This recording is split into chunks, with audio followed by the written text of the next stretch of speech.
السلام علیکم دوستو۔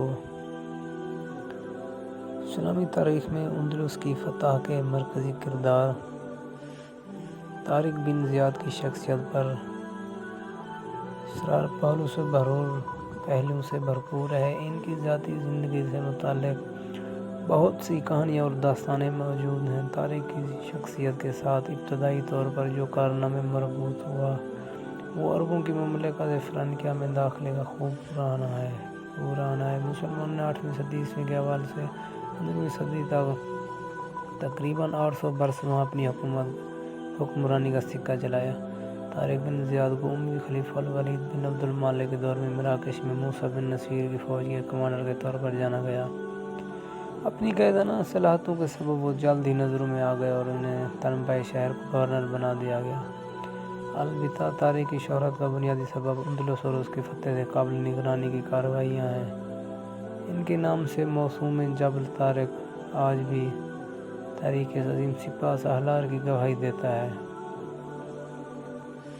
طارق بن زیاد 675 میں الجزائر کے مغربی صوبہ ایران میں پیدا ہوئے۔ زندگی کے 45 بحرین دیکھنے کے بعد 720 میں وفات پا گئے۔ طارق بن زیاد طویل قد و قامت کے مالک تھے۔ ان کی نسل سے متعلق مختلف روایتیں پائی جاتی ہیں۔ پہلی روایت ان کو افریقہ بربر قبیلے سے جوڑتی ہے۔ دوسری روایت کے مطابق ان کا تعلق ایران کے صوبہ ہمدان سے تھا۔ تیسری اور آخری روایت کہتی ہے کہ ان کے آباء و اجداد کا تعلق یمن کے علاقے حضرموت سے تھا۔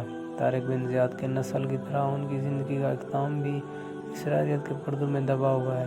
مشہور یہ ہے کہ طارق موسیٰ بن نصیر کے ساتھ دمشق لوٹ آئے تھے، جس کا سبب دونوں کے درمیان اختلاف تھا۔ آخرکار خلیفہ ولید بن عبد الملک نے دونوں کو معزول کر دیا۔ کہا جاتا ہے کہ زندگی کے آخری ایام طارق نے قسم پرسی میں گزارے، بلکہ یہاں تک کہ انہیں مساجد کے باہر سوال کرتے ہوئے دیکھا گیا ہے۔ اگر یہ بات درست ہے تو پھر اسے اموی سلطنت کے ایک عظیم سپہ سالار کے ساتھ بہت بڑی ناانصافی کہا جائے گا۔ موسیٰ بن نصیر کے طارق بن زیاد کے ساتھ تعلقات شورش کا شکار رہے۔ موسیٰ نے طارق کے ذریعے مراکش میں کامیابیاں سمیٹیں اور پھر طارق کو بلندی کی طرف جاتا ہوا دیکھ کر حسد محسوس کرنے لگا۔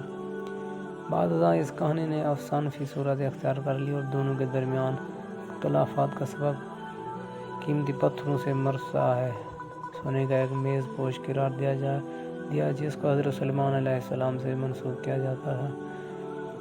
طارق نے جنگوں کے دوران اسے حاصل کیا تھا اور آخرکار وہ خلیفہ کے محل کی زینت بنا۔ طارق بن زیاد کے حوالے سے یہ بات بہت مشہور ہے کہ انہوں نے اندلس کے ساحل پر پہنچ کر اپنی بحری بیڑوں کو آگ لگا دی۔ اس کا مقصد یہ تھا کہ ان کی فوج کے سپاہی واپسی کے بارے میں نہ سوچیں۔ تاہم اکثر روایت کے مطابق طارق یہ قصہ درست نہیں ہے۔